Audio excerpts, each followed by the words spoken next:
सबको जय मसीह की। प्रियो, आज भी हम प्रभु के वचन से सीखेंगे जो अच्छा चरवाहा के विषय में। अच्छा चरवाहा यीशु मसीह है। यूहन्ना 10:11 में लिखा, अच्छा चरवाहा मैं हूँ, मैं अपना भेड़ों के लिए जान दे देता हूँ। और उसका 14 में भी वही लिखा है, हम उसको भी देखेंगे बाद में। लेकिन 23 भजन गीत का पहला आयत को चेक करेंगे, यहोवा मेरा चरवाहा, मुझे कोई घटी न होगी। ये एक्चुअली चरवाहा नहीं बोल रहा, ये भेड़ कह रहा। पुराना नियम में अगर देखा जाए तो इज़राइल के लोगों को बोलना है यीशु, यहोवा मेरा चरवाहा। नया नियम में हम यीशु के नाम से पुकारते हैं, यीशु मेरा चरवाहा, मुझे कोई घटी ना होगा। क्योंकि प्रभु की वचन में हर प्रकार का अनुग्रह लिखा है। यहाँ पर ये जो भेड़ एक एक करके वो बता रहे कि ये यहोवा यीशु मेरा चरवाहा है। और नया नियम में यीशु हमको आंसर दे रहा है, वो अच्छा चरवाहा मैं हूँ।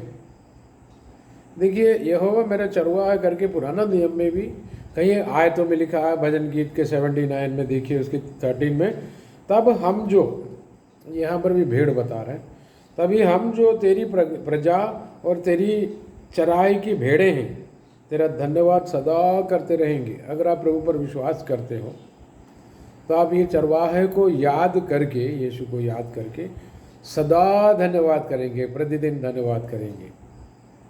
आपके समस्या के बीच में भी धन्यवाद करेंगे, करते रहेंगे, और पीढ़ी से पीढ़ी तक तेरा गुणानुवाद करते रहेंगे। ये कई पीढ़ियों से हो गया, आज भी धन्यवाद कर रहा है यहोवा की। हम विश्वासी लोग यीशु के नाम से उसको धन्यवाद करते हैं। 80 भजन गीत में भी वही लिखा, सी हे इज़राइल के चरवाहे, परमेश्वर को क्या करके पुकार रहे, इज़राइल के चरवाहे, तू जो यूसुफ की अगुवाई भेड़ों की सी करता है। हे कान लगा, तू जो करूबों पर विराजमान है, करूबों के बीच में, स्वर्गदूतों के बीच में विराजमान है, अपना तेज दिखा। देखो, परमेश्वर जब वो मनुष्य बनकर आया तो खुद ही अपना नाम बताया, मैं चरवाहा मैं हूँ। उसको भी देखेंगे यूहन्ना 10:11 में लिखा है कि अच्छा चरवाहा मैं हूँ, अच्छा चरवाहा भेड़ों के लिए अपना प्राण देता है। यीशु ने अपना प्राण दिया, आपको तो मालूम है, कलवरी पर। 14 में लिखा, फिर से यीशु बता रहा है, अच्छा चरवाहा मैं हूँ, जिस तरह पिता मुझे जानता है और मैं पिता को जानता हूँ, इसी तरह मैं अपने भेड़ों को जानता हूँ, और मेरी भेड़ें मुझे जानती है। इसमें एक रिलेशन है, चरवाहा भेड़ों के आपस में नाम ले लेकर पुकारता है, भेड़ों के लिए अपना प्राण देता हूँ। फिर से प्रभु बता रहा है, एक्चुअली दे दिया उसने, और उसी में बार बार लिखा है कि वो अच्छा चरवाहा है, वो अच्छा चरवाहा है। उसी के 27 में, यूहन्ना 10:27 में, मेरी भेड़ें मेरी शब्द सुनती है और मैं उन्हें जानता हूँ और वे मेरे पीछे पीछे चलती है। देखिए, आपके यीशु के बीच में कितना मधुर रिश्ता है। ये चरवाहा आपको कचरे में, गड्ढे में नहीं गिराएंगे, और अच्छे चराइयों में, हरी हरी चराइयों में ले चलता है। सो प्रतिदिन के जीवन में आप ये याद करके धन्यवाद करो, प्रभु तू मुझे अच्छे जगह पर लीड कर रहा, हरियाली में। जैसे भेड़ों के लिए हरियाली, हम इंसान के लिए अनुग्रह की रास्ता। तो ये 27 में जो दिखे वही शुरुआत में भी है, 4 में है, 10 का, यूहन्ना 10:4 में। और जब वह अपनी सब भेड़ों को बाहर निकाल चुकता है तो उनके आगे आगे चलता है, और भेड़ें उसके पीछे पीछे हो लेती है। तो हमेशा वो आगे है, लीडर है, हम सब उसके पीछे, क्योंकि वे उसका शब्द पहचानती है। एक विश्वासी को प्रभु यीशु की आवाज़ जो अंदर से भीतर से आती है पहचानना ज़रूरी है। कई बार कई लोग जो विश्वासी बोलते भी है, कई शैतान की आवाज़ सुन के उसी के पीछे चलते हैं, सोचते हैं कि प्रभु ने बात किया है। उस तरह के कई लोगों को देखा। प्रियो, शैतान की आवाज़ और यीशु की आवाज़ में बहुत अंतर है। और मेरी भेड़ें मेरी आवाज़ सुनती हैं, परंतु वो पराये की आवाज़ नहीं सुनती, यानी कि वो नहीं पहचानती। और पहचान तभी होता है आप उस व्यक्ति के साथ लंबे समय तक समय बिताते हैं, प्रार्थना में आगे बढ़ो, वचन के साथ आगे बढ़ो, तो आप जो है प्रभु की आवाज़ को पहचानेंगे। वरना संसारिकता में दुष्ट कार्यों में ज़्यादा तवज्जो देंगे तो उन्हीं आवाज़ को ज़्यादा पहचानेंगे आप। तो जिसके साथ ज़्यादा समय या ज़्यादा ध्यान तवज्जो जिस पर ज़्यादा देता है उसी बात को आप पहचानेंगे। जो व्यक्ति उदाहरण बहुत ज़्यादा डरते हैं, कुछ हो जाएगा, कुछ लोग कुछ करेंगे कहेंगे, और वो भय की स्पिरिट को पहचानती है, तो भय उसके अंदर काम करता है, बहुत नेगेटिव बातें होना शुरू करते हैं। तो आप अनुग्रह की बात को पहचान लो। ये यीशु अनुग्रह का मालिक है। वो आपको हरी हरी चराइयों में लेकर जाते हैं। घोर अंधकार की तराई से इत्तेफाक से गुजरना पड़ा, ये संसार है ये, तो कोई हानि नहीं होगा, क्योंकि वो मेरे साथ रहता, तू मेरे साथ रहता। भेड़ बता रहे ये सारे, ये टोटल भजन गीत 23 जो है भेड़ है बता, यानी कि एक विश्वासी को बोलना है। 91 में भी ऐसा, वो मैं यहोवा के विषय कहूँगा, वह मेरा शरण स्थान और मेरा गढ़ है। इसमें आपको कन्फेस बहुत करना है। यहाँ पर भेड़ कन्फेस कर रहा है। नया नियम में भी देखो कन्फेशन, बोलना इम्पोर्टेंट है। रोमी 10 का 10 में भी, 10 का 17 में भी सब मिलाकर पढ़े तो जो विश्वास के लिए विश्वास करते हैं, वो धार्मिकता के लिए विश्वास करते हैं और उद्धार के लिए अंगीकार करते हैं मुंह से। तो आपको अंगीकार करना पड़ेगा रोज़, यीशु मेरा चरवाहा, मुझे कोई घटी ना होगी, कोई विपत्ति मेरे डेरे के निकट नहीं आएगा। आपको कन्फेस करना होगा, क्योंकि एक दिन यीशु बादलों पर आने वाला है, हमें उनके साथ जाना है। जब तक वो हमको यहीं चलाएंगे इस पृथ्वी पर, तो वो घोर अंधकार की चराई से, इसलिए वो इसलिए लिखा है कि संसार में, स्वर्ग में कोई अंधकार है नहीं, वहाँ उजियाला, अंधकार नहीं है, मृत्यु नहीं होती, श्राप नहीं होते, समुंदर नहीं है स्वर्ग में, जिस स्वर्ग में आप रहने जाएंगे यीशु के साथ। वो आँखों से आंसू सब पोंछ डालेगा।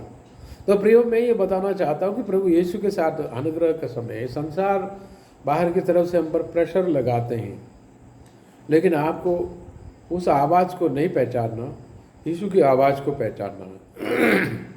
आप अपने लोगों का आवाज़ बहुत जल्दी पहचानते हैं, फ़ोन पे हो या बात करते, या दूर से कमरे की उस साइड से बात करें, दीवार की उस तरफ से बात करें, तो भी आप एकदम पहचान रहे, ये तो वो है, मेरा माँ है, मेरी पापा है, मेरी बीवी है, मेरे बच्चे, जो भी आप एकदम से पहचान लेते हैं।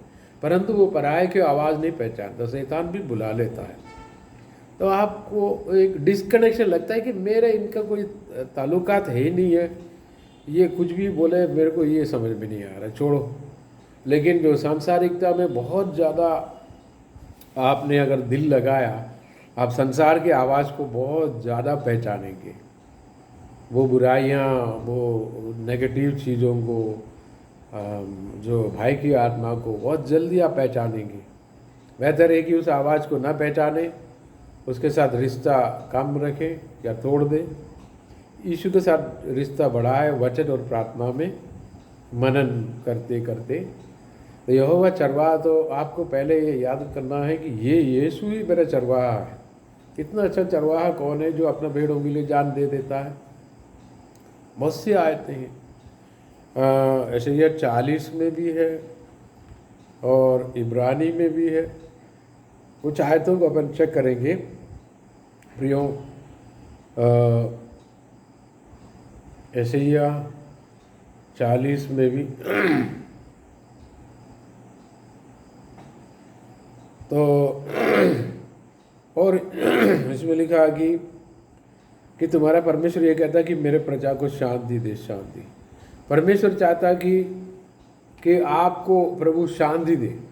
शांति प्रभु हमेशा देता है।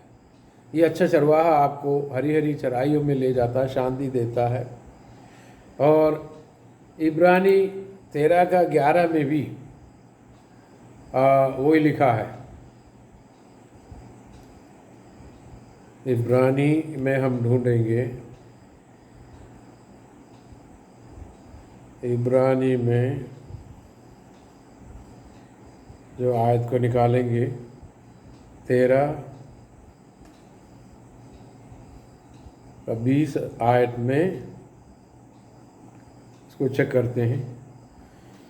अब शांतिदाता परमेश्वर जो हमारे प्रभु यीशु को जो भेड़ों का महान रखवाला है, यानी यीशु ही वो चरवाहा है, वो एक एक आयत में क्लियर कट है।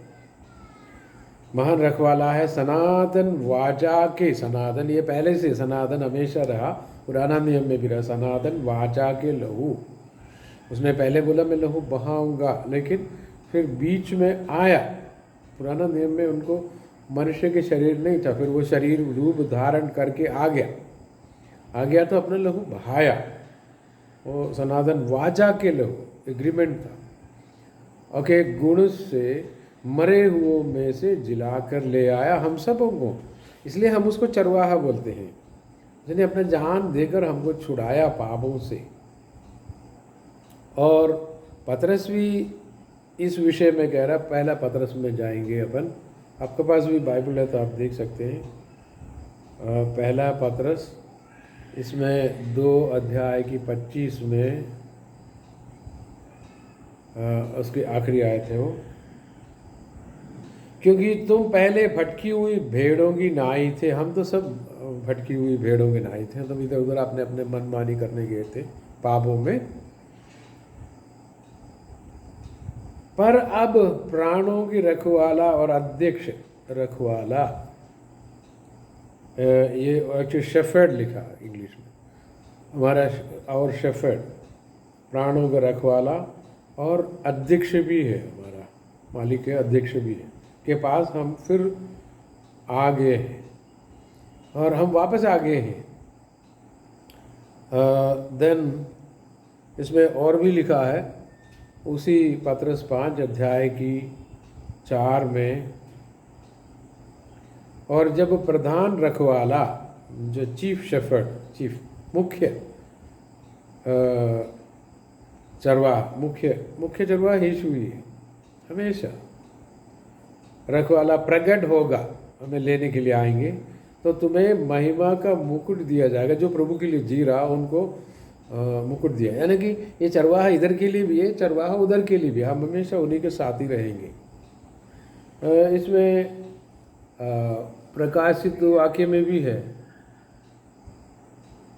सो वो चरवाहा है करके लिखा है, ही इज़ आवर लॉर्ड।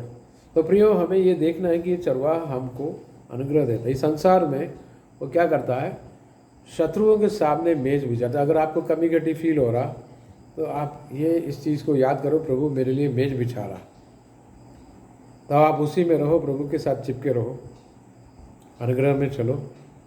मेज बिछाता, मेज का मतलब बाइबल में मुख्यतः टेबल, खाने का, खाना परोसने का सिस्टम में लगा।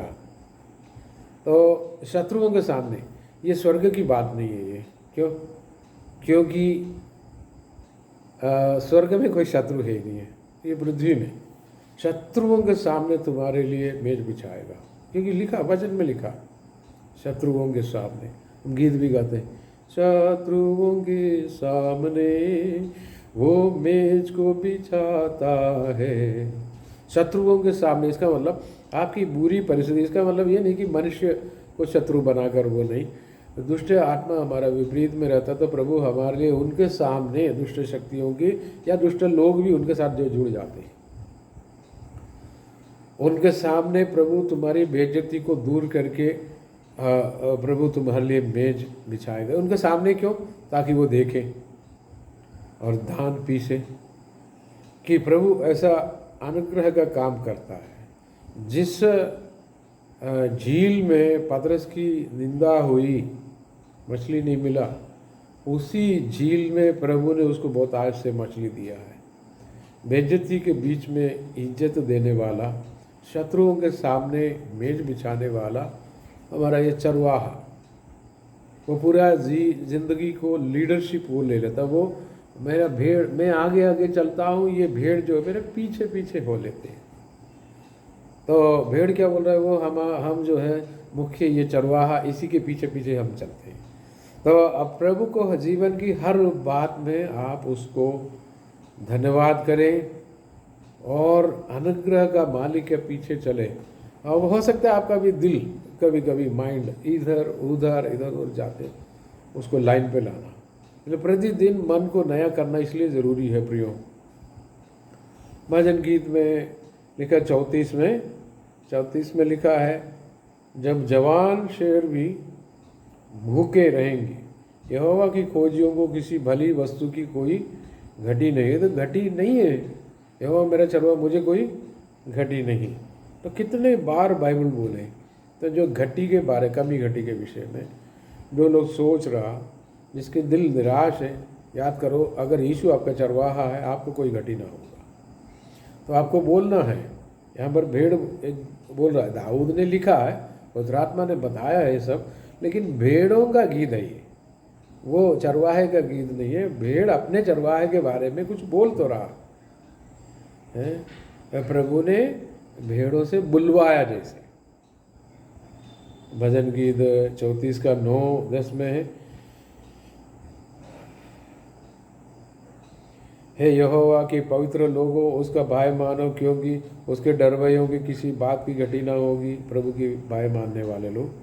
जवान सिंहों तो घटी होती है और वे भूखे भी रह जाते, परंतु यहोवा की खोजियों को किसी भली वस्तु की घटी ना होगी। तो जब बाइबल बार बार एक इस बात को बता रहा है तो फिर घटी होगी नहीं। फिर भी आपका मन अगर डाउट से भरा है तो शैतान वहाँ पर काम करता। तो मन के संदेह को निकालो, यहोवा मेरा चरवाहा मुझे कोई घटी नहीं होगी। वो मुझे शत्रुओं के सामने मेज बिछाता, शत्रुओं के सामने। तो घटी कमी के भय या कुछ होने वाली है, डरावनी बातें, इस तरह की जो भय है उसको हटा करके प्रभु के वचन और उसी के पीछे चलना शुरू करें। प्रभु आपसे बात करते रहता। हो सकता है इसी समय प्रभु आपसे बात कर रहा हो कि एलिया नबी को जो खाने की ज़रूरत था तो कौवे ने उसको खाना ला के दिया। प्रभु के कहने पे कौवे को कोई यूज़ ही नहीं करता, लेकिन प्रभु ने यूज़ किया। पूरे बाइबल में देखो, प्रभु जो है एक वेल मछली को यूज़ करता है योना के विषय में। योना का ही पुस्तक में एक पेड़ प्रभु उगाता है जिसकी छाँव में बैठकर वो बहुत खुश हो जाता, लेकिन प्रभु एक कीड़े को आज्ञा देता है। देखो प्रभु किससे किससे काम करवा सकता है। और प्रभु गधे से बात करवाता है, वो दो जो नबी जो पैसे की लालच में चले गए थे, बिलेआम।